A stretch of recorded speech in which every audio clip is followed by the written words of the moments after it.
I'm Swati and I'm here to give you some tips on the VARC section. Let's see the first question. Can you share your weekly schedule? So my weekly schedule consists of two components. One is the practice aspect and the other is the theory aspect. So in a week, 3 days I used to spend on absorbing the material, reading different materials required to ace the exam, and the remaining 3 days I used to reserve for practice, wherein I used to give a lot of mock exams.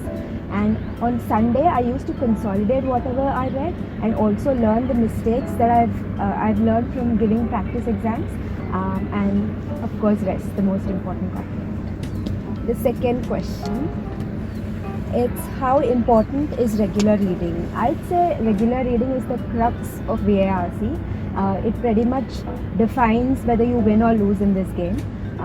So I regularly read newspapers, which I believe are an essential component in not only improving your reading skills but also in gaining good general knowledge.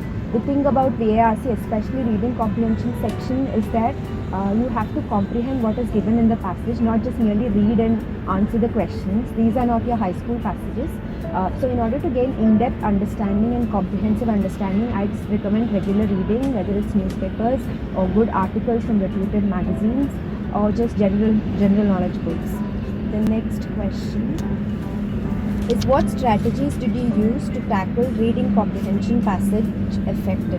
For continuation of the question that I just answered, the strategies that I did use, one of the most important I'd say is probably first read the questions before reading the passage. Now this is not to sort of violate the basic structure of how we go about reading comprehension, but this is because this gives you an idea of what questions are you expecting and how to approach those questions. So once you read the questions given in the reading comprehension, you get an idea of how to go about reading the passage, and then you read the passage and answer the questions. And also while reading the passage, make a mental note of all the important components and aspects, keeping in mind the questions that you have to answer. So that is the way to go about it. Practice is key, practice is essential, and also like I said, as the more you read, the more you get better at this game. So keep reading.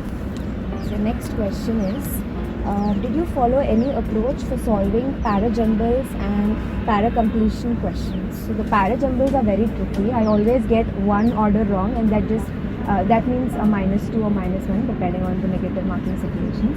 So para-jumbles, I'd say give it enough time. If you feel like you've messed up, I'd recommend ignoring the question because we have a penalty marking here. Do para-jumbles only if you have enough time in your hand or if you're really good at it. Because I always used to get one order wrong, like I mentioned, and that just used to pull my marks down. So I think in the final exam I ignored a para-jumble question. That kind of saved the fortune in my case. So that's about it. The final question is, how did you handle questions related to grammar and sentence correction? So grammar is something that requires long-term preparation. This is not something that you can achieve overnight. In order to gain good grammatical ability, again, I'd recommend reading books, listening to news. I personally used to watch the BBC News, which was very helpful in improving my grammar. You could also try practicing writing and get it checked by teachers or concerned coaching centers wherever you go.